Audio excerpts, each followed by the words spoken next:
Is it just me who's drawn to the random scatter of leaves that we find in gardens and forests? They're changing all the time in shape, colour and lighting, so there's always something different for us to find. Now I can't resist them, but we do need to find a good composition, and at times we also need to employ good editing skills to present the image. Let's take a look here at subduing the background in Adobe Camera Raw, but then enhancing the centre of interest, the main leaf. Now I'm going to make a start by going to the Auto button and clicking that. Makes the image rather too light. I'm just concentrating on the background and I'm ignoring that main leaf in the centre. So let's drop the exposure well down. I think I'll increase the temperature just a little bit, warm it up, maybe a little bit more vibrance. But what I'm going to do with the clarity and the texture is normally we'd move them to the right. What I'm going to do is move them to the left. Some clarity and some texture. So what you can see I've done is virtually given a soft focus to the background. And of course these settings are not crucial. You can choose whatever you feel is right. I think that takes me back to the exposure a little bit. Maybe I'll just take the exposure down a little bit more around the outer edge. But now I want to open this up as a smart object. We'll find the smart object settings in the hyperlink at the bottom center of the screen. In the workflow, there it is. Once we tick it, it will remain ticked until we decide to change it. So now I'm going to open this up into Photoshop as a smart object. Now once it's open, I'm going to go to the right side of the smart object, right click, and I'm going to select New Smart Object via Copy. I'm going to select the bottom copy and I'm going to double click the smart object and we'll be straight back into Camera Raw. First thing I want to do is to double click the texture and the clarity to take it off.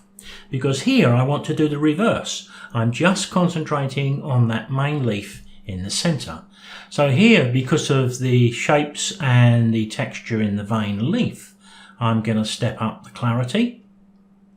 I'm going to step up the texture and maybe even squeeze a bit more exposure into it and maybe even a little more color.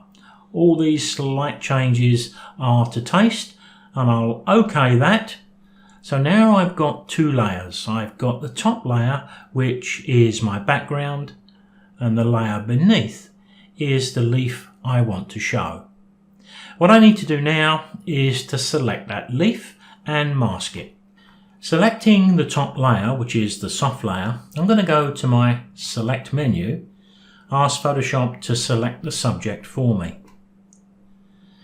Now a quick look tells us it's done a pretty good job, but it's missed a bit here. Let me zoom into that side.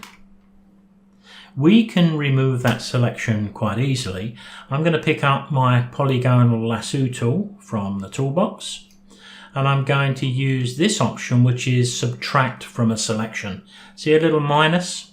So I can click and I can just make a very careful selection around here. You may want to make this a little bit bigger and take a little bit more time than I am, but there you can see how easy that is. Control 0 will fit that back on screen.